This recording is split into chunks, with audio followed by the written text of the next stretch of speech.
Hello बच्चों, question को देखते हैं। In order to distinguish between C2H5NH2 and C6H5NH2 which of the following reagents is useful, और चार ऑप्शन हमें गिवन है। तो हमें जो डिस्टिंग्विश करना है जिन स्पीशीज के बीच में, वो क्या दे रखी है? वो दे रखी है C2H5NH2 एंड C6H5NH2। अब गौर से देखें तो ये दोनों ही अमीन्स है और दोनों की दोनों ही प्राइमरी अमीन है ना? दोनों के दोनों ही प्राइमरी अमीन है, बट दिक्कत क्या है कि पॉइंट ऑफ डिफरेंस इज कि पहले वाला क्या है? एलिफैटिक है, और दूसरे वाला क्या है बच्चों? एराइल अमीन है, एक एरोमेटिक अमीन है ना, या एराइल अमीन में कह सकता हूँ। ठीक है, अब ऑप्शन जो इनको डिस्टिंग्विश कर सके उनमें सबसे पहला क्या दे रखा है? ए, हिंसबर्ग रेजेंट। जो हिंसबर्ग रेजेंट होता है ना बच्चों, वो क्या करता है? वो तो प्राइमरी, सेकेंडरी और टर्शरी में डिस्टिंग्विश करता है। ऑप्शन नंबर ए, क्योंकि प्राइमरी वाला जो प्रोडक्ट बनता है वो सॉल्युबल होता है एल्कली में, सेकेंडरी वाला नहीं होता हिंसबर्ग के अंदर। तो इसलिए ए ऑप्शन तो कैंसिल हो जाएगा, क्योंकि दोनों ही प्राइमरी है। ठीक है, अब भाई ऑप्शन सी की बात। ऑप्शन सी क्या है? CHCl3KOH। ये कार्बाइल अमाइन रिएक्शन का रेजेंट है।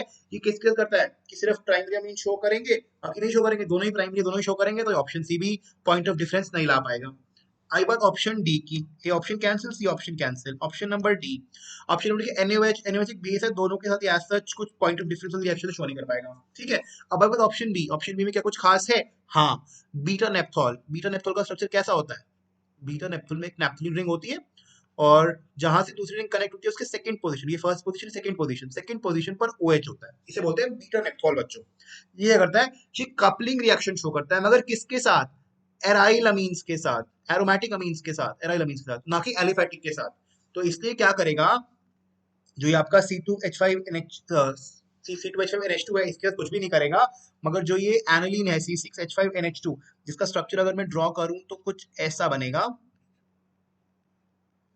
इसके साथ ही कपलिंग रिएक्शन शो करेगा। सबसे पहले तो अगर मैं इसका डायजोटाइजेशन कराऊंगा NaNO2HCl के अंदर 0 डिग्री सेल्सियस पे, तो मुझे मिल जाएगा N2+Cl-, और उसका रिएक्शन जब मैं कराऊंगा मेरे बीटा नेप्थॉल के साथ, तो मुझे एक कपलिंग प्रोडक्ट मिल जाएगा बच्चों।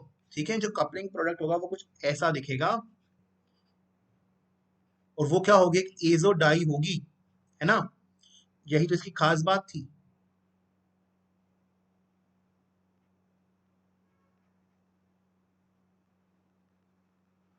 ये बन गई एजोडाई। और ये क्या होती है? कलर्ड होती है। तो मुझे जब कलर्ड प्रेसिपिटेट से कुछ मिल जाएगा तो मैं पहचानूंगा कि हाँ, ये मेरा एराइल अमीन था। और जिसमें नहीं मिलेगा वो मेरा कौन सा रह जाएगा? Simple aliphatic amine. तो इसलिए क्या ऑप्शन है? ऑप्शन है B, beta naphthol. Thank you.